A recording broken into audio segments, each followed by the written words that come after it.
안녕하세요. 신체손해사정사 제2차 시험 의학이론 과목을 맡은 신체손해사정사 조현희라고 합니다.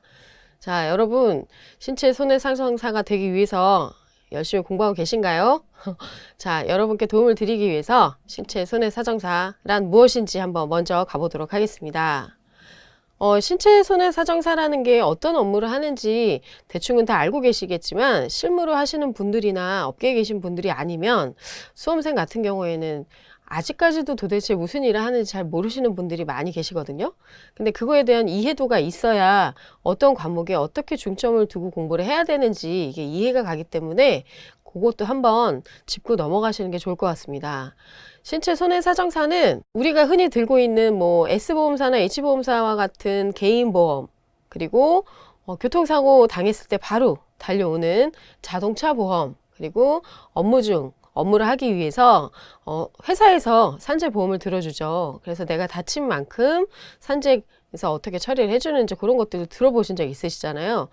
대표적으로 뭐 한 요 세 가지 정도, 요 세 가지 말고도 굉장히 많긴 하지만 뭐 의사배상 책임이라든지 뭐 학교 공제 뭐 이런 것들 되게 많지만 대부분은 어떤 것들이냐면 우리 몸에서 일어나는 상해 그리고 질병 이런 것들이 평소에 내 컨디션에 비해서 얼마만큼 안 좋은 일이 내 몸에 겪었는지, 상해를 입었는지, 그리고 또 질병을 겪었는지 뭐 이런 것들을 평가하고 그거에 대해서 손해액을 산정하는 업무를 하는 게 신체손해사정사입니다. 그래서 이런 것들을 대충은 알고 넘어가셔야 돼요. 네, 그러면 도대체 신체손해사정사는 법적으로 어떤 업무를 하는지 적혀 있느냐라고 보면은 보험업법 188조에 이렇게 적혀 있습니다.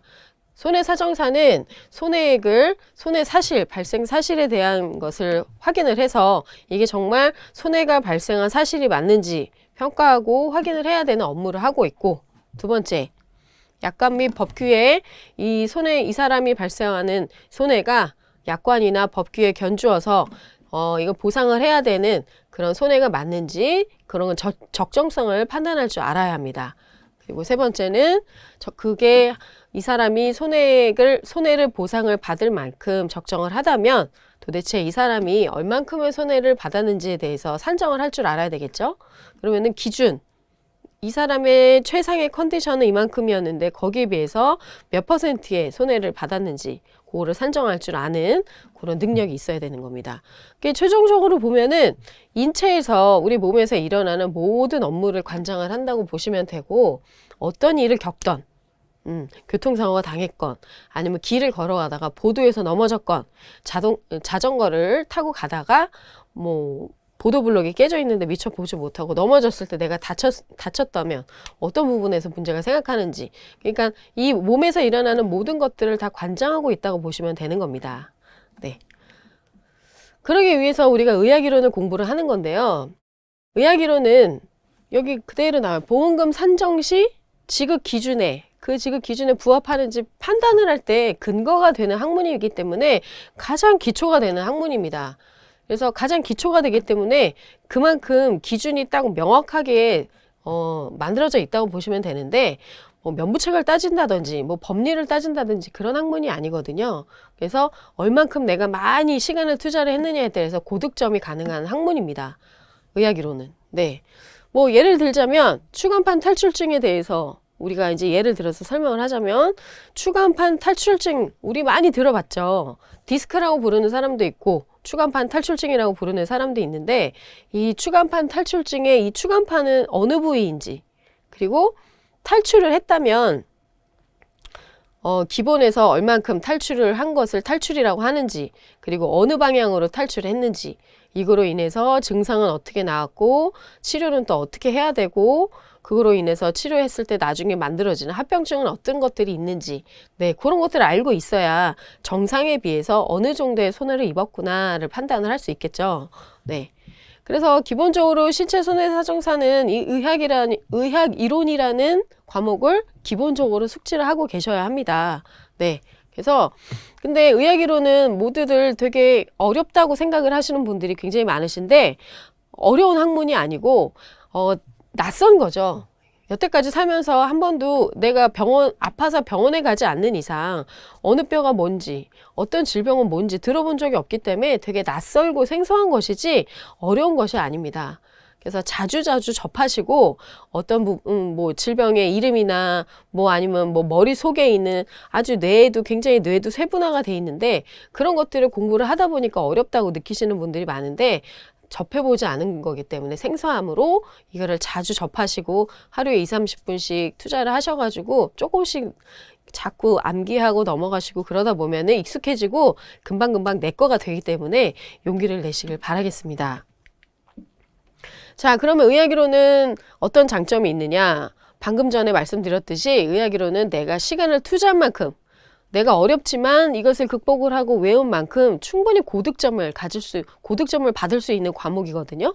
그래서 계산이나 법리, 면부책을 따지는 과목이 아니고 그리고 기본 이론만 숙지가 돼 있으면 충분히 추론이 가능한 그런 의학이론이기 때문에 내가 실제로 많은 걸 공부하고 암기를 했지만 이 부분은 잘 모르겠다. 하지만 우리 몸은 한정적이기 때문에 충분히 유출할 수가 있거든요. 추론을 할 수가 있고 그러면 여기랑 연관이 돼 있겠구나. 이런 추론을 가능하게끔 하는 과목이기 때문에 굉장히 단순하고 고득점을 받을 수 있는 과목이다.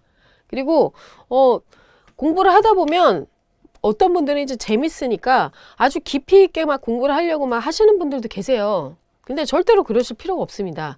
우리는 일단 지금 합격을 하기 위해서 공부를 하시는 거기 때문에 뭐 신체 손해 사정사로서 우리가 알고 있는 그 기본적인 이론만 충분히 아시면은 시험은 충분히 치르실 수 있습니다. 우리는 의사나 간호사가 되기 위해서 공부를 하는 게 아니거든요.